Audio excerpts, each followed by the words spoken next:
مولاي صل وسلم دائما أبدا على حبيبك خير الخلق كلهم محمد سيد الكونين والثقلين والفريقين من عرب ومن عجم هو الحبيب الذي ترجى شفاعته. السلام علیکم ورحمۃ اللہ وبرکاتہ. وعلیکم السلام ورحمۃ اللہ وبرکاتہ. الحمد للہ رب العالمین والصلاة والسلام علی رسولہ الکریم وعلی آلہ وصحبہ اجمعین ومن تبعہ بإحسان الی یوم الدین. اما بعد، ہم حدیث کی ایک بہت ہی مشہور کتاب بلوغ المرام کے حوالے سے گفتگو کر رہے تھے اور اس کو ترتیب سے ہم پڑھ رہے ہیں تاکہ اس میں بیان کردہ بہت سارے احکام اور مسائل سے واقف ہو سکیں اور اسی کی روشنی میں ہم اپنے عمل کو بہتر اور مضبوط بنا سکیں. اس کے مختلف چیپٹرز ہیں. ہر چیپٹر کی جو اہم باتیں ہیں اس کے خلاصے کے طور پر یہاں ہم ذکر کر رہے ہیں تاکہ کم وقت میں زیادہ سے زیادہ حصہ کور کیا جا سکے. ویسے جو لوگ اس میں زیادہ پڑھنا چاہتے ہیں، تفصیل سے پڑھنا چاہتے ہیں، تو الحمدللہ اس کتاب کی عربی میں بھی، انگریزی میں بھی اور اردو زبان میں بھی بہت سی تشریحات چھپ چکی ہیں. بہت ساری کتابیں چھپ چکی ہیں بلوغ المرام کی، اور اس میں ایک بہت ہی مشہور شرح جو ابھی چھپی ہوئی ہے شیخ صفی الرحمن مبارک پوری رحمۃ اللہ علیہ، ان کی ہے یہ. اور یہ مختلف جگہوں سے، انڈیا، پاکستان، ریاض اور مختلف جگہوں سے یہ کتاب چھپی ہے.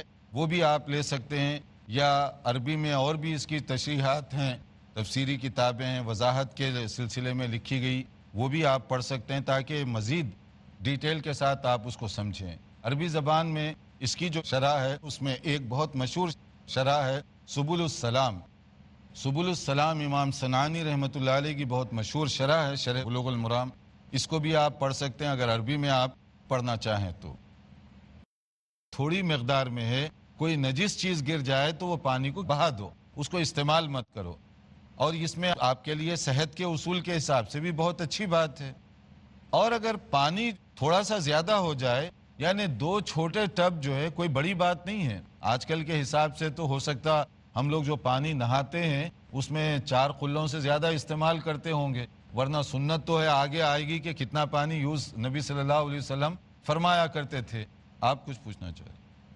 شیخ، اگر آج کل جیسا واٹر پیوریفائر لگایا جاتا ہے، تو اگر کسی ٹینک کے آگے واٹر پیوریفائر لگا ہے اور اس سے ہم پانی استعمال کرتے ہیں، تو وہ پانی کا ہم کیسے پتہ کریں گے کہ وہ نجس ہوا تھا یا نہیں کسی وقت؟ دیکھیے، پانی کے استعمال کے یہ الگ الگ طریقے ہیں. ہم نے جو ذکر کیا کہ اسمیل بدلنا یا کلر بدلنا، وہ نیچرل پروسیس کے تحت، کہ پانی کہیں ٹھہرا ہوا ہے، بہاؤ نہیں ہے، تو کچھ دیر کے بعد کیا ہوتا ہے، اس میں یا تو بدبو پیدا ہو جائے گی، یا اس کے اندر کلر بدل جائے گا، یا اس کا ذائقہ بدل جائے گا. ایسے یہ نیچرل انداز سے ہوتا ہے. لیکن آپ جو فرما رہے ہیں یہ تو اس کو بہتر بنانے کے لیے ہے، تو اس کی وجہ سے پانی اور اچھا ہو جائے گا، اس سے پانی خراب نہیں ہوگا. اسی واٹر پیوریفائر میں جو ٹینک سے پانی آ رہا ہے، اس ٹینک کے بارے میں ہم کیسے پتہ کریں گے؟ دیکھیے، پانی جو سامنے ہے آپ کو، شریعت اسی کا آپ کو مکلف بنا رہی ہے. مثال کے طور پہ جو پانی سپلائی ہو رہا ہے، اگر وہ پانی صاف ستھرا ہے اور اس کے اندر وہ نشانیاں نہیں بدلی ہیں تو پھر آپ اس کو استعمال کر سکتے ہیں. تو اس میں آپ کو زیادہ پریشانی کی نہیں. یہی بیوٹی ہے. یہ پڑھ لیں گے تو معلوم ہوگا کہ ہمارا دین اتنا آسان اور اتنا سمپل ہے، ہر آدمی ہر جگہ آسانی کے ساتھ عمل کر سکتا ہے. مشکلات تو لوگوں نے کھڑی کر دی ہیں، ورنہ دین اللہ کا بہت آسان ہے. سب کے لیے اس میں بہت سہولتیں رکھی گئی ہیں. تو دیکھتے رہیے ہمارا پروگرام. ایک چھوٹے سے وقفے کے بعد دوبارہ آپ کی خدمت میں حاضر ہوں گے.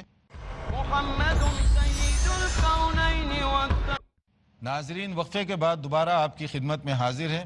وقفے سے پہلے ہم حدیث کا جو ایک امپورٹنٹ چیپٹر تھا کہ اس کے اندر جائز، ناجائز، پاک اور ناپاک کب ہوتی ہے چیزیں، خاص طور پر پینے کی چیز، اس بارے میں مختلف باتیں ہم نے بتائی ہیں. اب آگے ایک اہم چیپٹر ہے اس کتاب بلوغ المرام کا، وہ ہے باب الآنیہ، پلیٹس، برتن. استعمال میں جو آنے والی برتنیں وغیرہ ہیں ان کا شرعی طور پر کیا حکم ہے، کب وہ استعمال میں آ سکتی ہیں، کب استعمال نہیں کرنا چاہیے، کیا اس کی شرائط ہیں. اس سے متعلقہ کئی احادیث اس میں ذکر کی ہیں. سب سے پہلی چیز کھانے پینے کی جو برتن ہے، چاہے وہ گلاس ہو، چمچ ہو، اسپون ہو، پلیٹس ہوں یا کپ ہو، کوئی بھی چیز ہو، اس کے بارے میں شریعت یہ کہتی ہے کہ یہ آپ کی سہولت اور آسانی کے لیے اللہ تعالیٰ نے پیدا فرمائی ہے. اس کو آپ انٹرٹینمنٹ، لگژری، دکھاوا، فخر، مباحات یہ ذریعہ نہ بنائیں. اس کو اسی لیے اس میں بیلنس کیا گیا. بیلنس یہ ہے کہ پلیٹس سونے اور چاندی کے استعمال کرنا منع کر دیا گیا. شریعت یہ کہتی ہے کہ یہ تمہارے لیے درست نہیں ہے کہ تم اس کو استعمال کرو اس طرح، کیونکہ یہ چیزیں عام طور پر غیر مسلموں کی ہیں، جو ان کی نقالی میں لوگ کرتے ہیں، جن کی صرف دنیا ہی سب کچھ ہے، آخرت میں ان کو کچھ ملنے والا نہیں ہے. جبکہ ہمارے لیے اللہ تعالیٰ نے آخرت میں ہر قسم کی نعمت رکھی ہے. تو دنیا کے اندر اپنی زندگی کو ان عادتوں میں نہ ڈالو. اور اس کے اندر زیادہ تر جو فخر اور ایک دوسرے پر اترانے کی جو بات ہے، اس کو بھی ریڈیوس کیا گیا. اس لیے اس میں سونے چاندی کے جو پلیٹس ہیں، برتن ہیں، اس کے استعمال کرنے سے منع کر دیا گیا. اور دوسری چیز یہ بتائی گئی کہ جو آدمی چاندی کے پلیٹ میں مثلا پانی پی رہا ہے تو گویا اپنے پیٹ کو جہنم کی آگ سے بھر رہا ہے، وہ منع کیا گیا اس کو.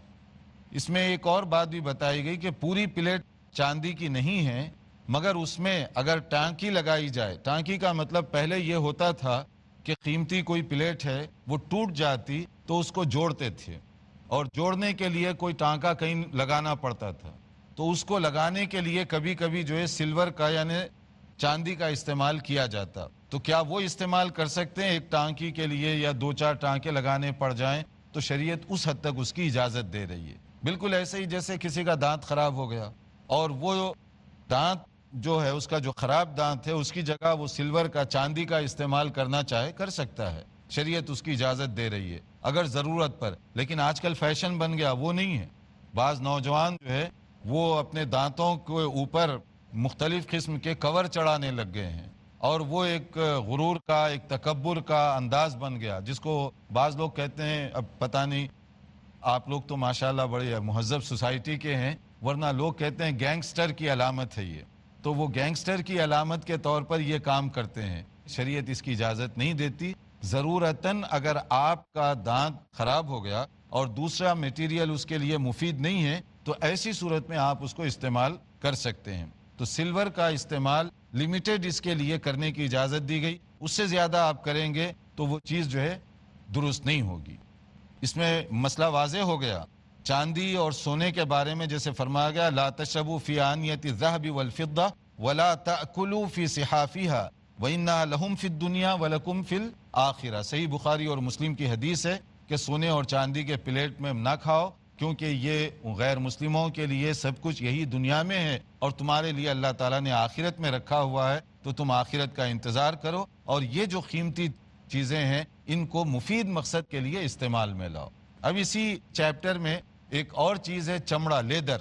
اس کے حوالے سے کہ لیدر کا استعمال کیسے کیا جائے گا، کب کیا جائے گا، کیونکہ آج کل یہ کوشچن بہت عام ہوتا ہے.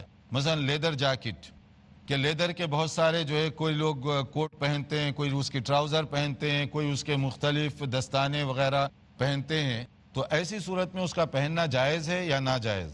بلکہ آپ نے دیکھا ہوگا بعض جگہوں پر جاتے ہیں، بعض علاقوں میں لوگ نماز پڑھنے کے لیے تو کچھ لوگ شور بھی مچاتے ہیں کہ چمڑے کا جیکٹ پہن کے نماز پڑھنے آ گئے. اب وہ آدمی پریشان ہوتا ہے کہ واقعی پہننا چاہیے یا نہیں پہننا چاہیے. حدیث پڑھ لیں گے تو دیکھیں گے آپ کو کہ نبی صلی اللہ علیہ وسلم کی باتوں میں اتنی آسانی ہے، اتنی بیوٹی ہے، پھر آپ کو کسی سے ڈرنے کی بھی ضرورت نہیں پڑتی، کیونکہ نبی نے جو فرما دیا وہ حرف آخر ہے. تو آئیے اس میں لیدر کے بارے میں نبی کریم صلی اللہ علیہ وسلم کا ارشاد کیا ہے اس کو بھی دیکھ لیں. آپ نے فرمایا، ایک اصول ہے، ایما احاب دبغ فقد طہر. جو بھی لیدر کو آپ اس کو ٹینری سے گزاریں گے، ٹینری میں جو پروسیس ہوتا ہے دباغت دینا جس کو کہتے ہیں، اگر آپ چمڑے کو دباغت کے ذریعے سے صاف کر دیتے ہیں، دباغت دے کر، تو پھر وہ پاک و صاف ہو جائے گا، جس کو آج کل کی اصطلاح میں آپ کہہ لیں ٹینری. اور اس کا جو پروسیس ہے، اس کے بغیر تو جیکٹ وغیرہ تو بنتی نہیں ہے، کہ جب آپ کھال اتارتے ہیں تو اس کے بعد آپ ٹینری میں بھیجتے ہیں، اس کا اپنا ایک پروسیس ہے، اس کے بعد وہ پورا لیدر تیار ہو کر باہر آتا ہے، پھر اسی سے آپ وہ جیکٹ سیتے ہیں یا شوز یا جو بھی چیز اس سے بنانا چاہیں. شریعت کہتی ہے کہ جب یہ پروسیس سے گزر گیا تو وہ پاک ہو گیا آپ کے لیے. اب آپ اس سے جیکٹ پہنے، ٹراؤزر پہنے، جائز ہے. آپ کو کوئی ڈرنے کی ضرورت نہیں ہے. اگر کوئی روب دکھائے تو آپ اس سے زیادہ حدیث پڑھ کر روب دکھا دیجئے کہ یہ جائز ہے, اس لیے اس میں منع کرنے کی کوئی سینس نہیں بنتی. ویسے آپ کا جی نہیں چاہتا نہ پہنے, مگر پہننے والوں کو حرام اور حلال کا مسئلہ نہ بتائیں, اس لیے کہ یہ چیز جائز ہے. اب یہاں ایک ہے کہ کون سا لیدر تو کئی جانوروں کے ہوتے ہیں, تو اس میں سمپل اور آسان یوں سمجھیے ہر وہ جانور جس کا گوشت ہم کھا سکتے ہیں جائز ہے, ان تمام جانوروں کا جو لیدر ہے اس کی جاکٹ پہنے وہ پہن سکتے ہیں. اس میں تو بعض علماء نے تو یہاں تک بھی کہا ہے کہ وہ بھی جانور اس میں آ جائیں گے جن کا گوشت کھانا منع ہے, مگر اگر ان کا چمڑا صحیح طور پر ضوابط دی گئی وہ بھی پاک ہو جائے گا چمڑے کی حد تک.